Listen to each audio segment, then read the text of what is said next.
Okay, so that was that piece. I'm going to try to keep rolling here. This is how we're going to get into this a little bit. This is the difference between two and four in plain English. So this is what they used for. So here's four. And this dictionary here is a real dictionary. This is the Britannica Funk. You can say whatever you want. You guys don't even know what a dictionary is, so I'm not worried about it. Again, this is really not to convince. I want to make another point too. This is more egotistical endeavor than anything else. So I do accept all the consequences that could come from it. Again, I may get myself susceptible to a minimum of a 3-year prison sentence just for attempting to name a public official such as courts. I'm going to get into this a little bit more. I'm going to do this. I'm going to dig deeper. I'm going to dig a deeper hole, basically. But I want you to know that my hero is Henry David Thoreau, and in his prominent writing, in his epic writing that I say is the most significant writing since in the last 2,000 years, since the original writings of the Buddha, which I say were the first bomb-ass writings. And that's not to diminish the fact that the Native American knowledge is not written down, but this is just dealing with writings. So if you read the writings of the Buddha and you read the writings of Henry David Thoreau, and I don't say you follow Buddhism. That's the misnomer, because that's not the intent of Buddhism anyways. But if you read the writings of the Buddha and you read the writings of Henry David Thoreau, you'll have a good base. But you have to study them like the same way the CIA would want to brainwash you or torture you. You'd have to use those same stratagems to essentially brainwash yourself with the information that they provide. And it's not a matter of understanding, it's just drilling it into your head. But in Henry David Thoreau's writing on a duty of civil disobedience, which still stands as the most phenomenal writing in the last 2,000 years, he says, he has a line that says, the rich man, to make no invidious, not to make any invidious comparisons, is always sold to the institution that makes him rich. And it's very profound, and I've meditated on it for a long time. I've meditated on the entire piece, but it is only in the monumental force of, because this is a big deal, man. This is a nuclear assault that I'm trying to stop. This is like trying to stop Hiroshima or Nagasaki. I mean, no one, I don't have to convince anybody to see it. That's the way I see it.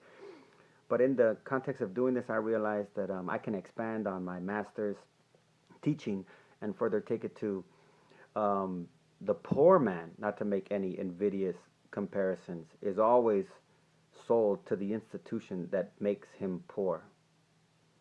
And that's a brutal truth. So here's four. And this is going back to real quick. You can make what you want of it. Four. Away, apart, as in forget, not as in.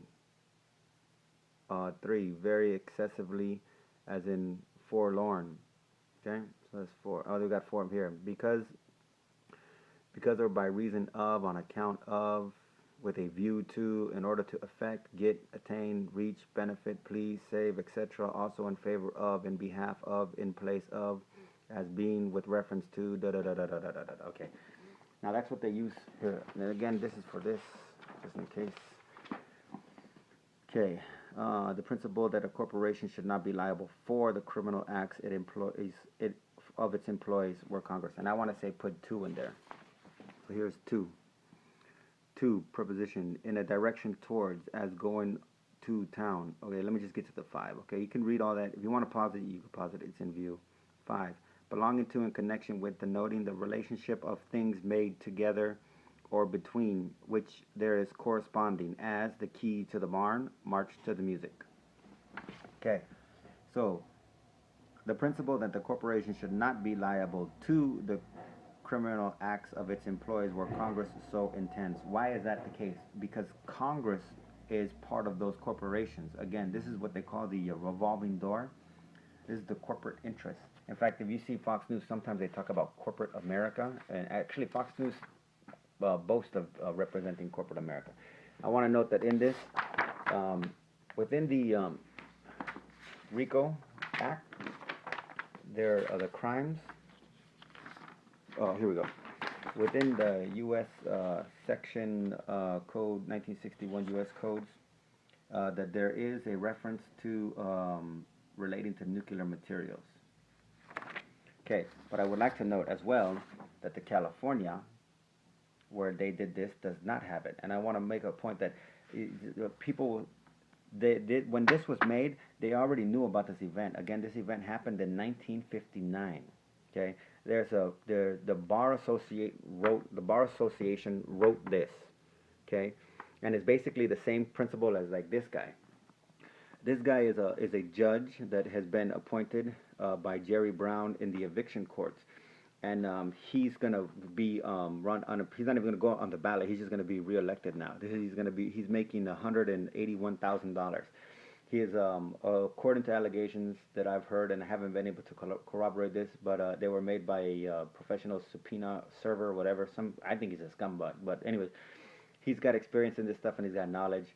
That accordingly, this guy right here, who is a judge, is one just recently too, is one of the largest property owners in Los Angeles. I think just Santa Monica, as in landlords. He sits over the eviction courts. That out of the over 70,000 cases that are heard, only 3% of them go in favor of the tenants, and along with other judges and in line with like a Dennis Block firm. So I make that point because it is in this man's best interest in order to continue to solidify the supreme rights of the landlord over the tenant. And statistically, when you get to the point where another statistic that I want to throw out there to give some perspective is that in California there's only like 6 to 8 cases of perjury. I made a note of this before. Perjury indicted or prosecuted a year, and that has to be prosecuted by district attorneys who are members of the bar. The people that they don't prosecute are most likely clients of associates, fellow bar associates who were coached to perjure themselves on the stand under the awareness of the statistic, because in the absence of there's a Latin maxim that I can't think, and I'm running out of time and memory, and I want to get this up so that I can re-record some more. But there's a Latin maxim that says something, when you don't punish, you actually encourage the crime, and that's perfectly that's the model. That's not a warning. That's a model that the bar reads that as a model on how to do that. So when they don't prosecute the crime of perjury, what they're doing is they're codifying within their associates, within their own association, within this whole RICO framework, because again, the bar has created the structure to allow that to proceed against United States citizens. And as the citizens try to exert what they believe in their peonage heads to be their constitutional rights, it will be the bar, which is also represented by this lovely individual here, that will, the way he treats landlords is going to be the way that these people are treated in whole. And part of that is that in the California Act, while the Californians knew when they made this act that they were the site of multiple nuclear facilities, not to mention at this time it was a third, you could understand when this was made, when this was made, it was the #1 biggest nuclear accident ever in history, because 3 Mile Island didn't happen till after this was made, and then Chernobyl didn't happen till after that, and Fukushima didn't happen till recently. So you have to understand the massive amount of intent that goes into this stuff, and it revolves around the bar, which fills many spots, including the justices on the Supreme Court, and as well as the FBI director. And you see where the association, the enterprise, but hey, you know what? Like I said, the phenomenal element of this is that, drawing from Henry David Thoreau, is that the rich, while yes, they're dangerous, they're blind, they have no apathy, and I have a line in a poem that I wrote about American generals that say, but you're really nice and you're probably smart. It's only that you don't have a functioning heart. Yeah,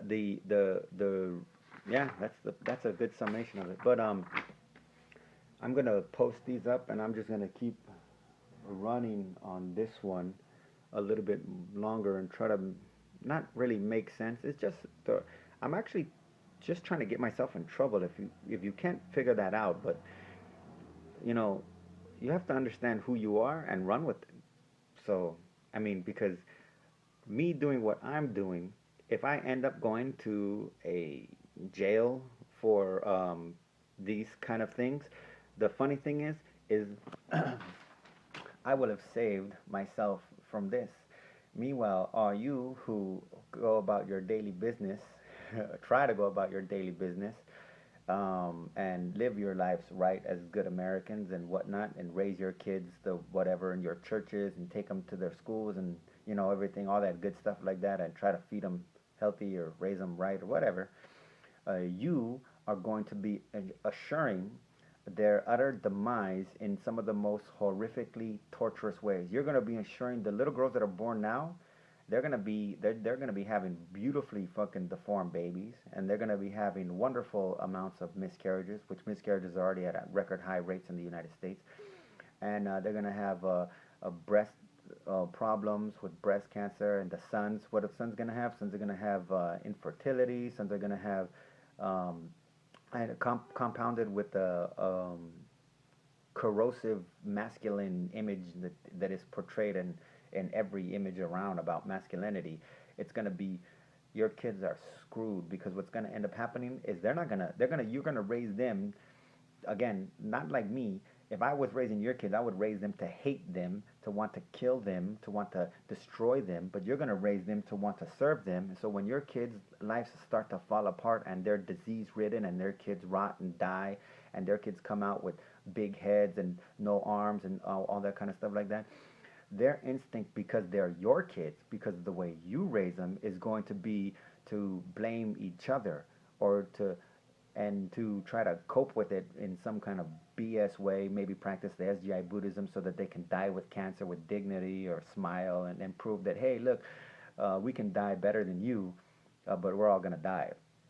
Or, oh, we can have a deformity. We can have a child with deformity better than you, and it just goes to show the proof of our teaching. That kind of stuff. That's the best you guys can do, and your kids have no democratic vote in this, but that is the only um, thing that they can anticipate moving forward. So I'm going to just pause here and congratulate all of you for being good Americans, and I'm going to apologize for being such a horrible person.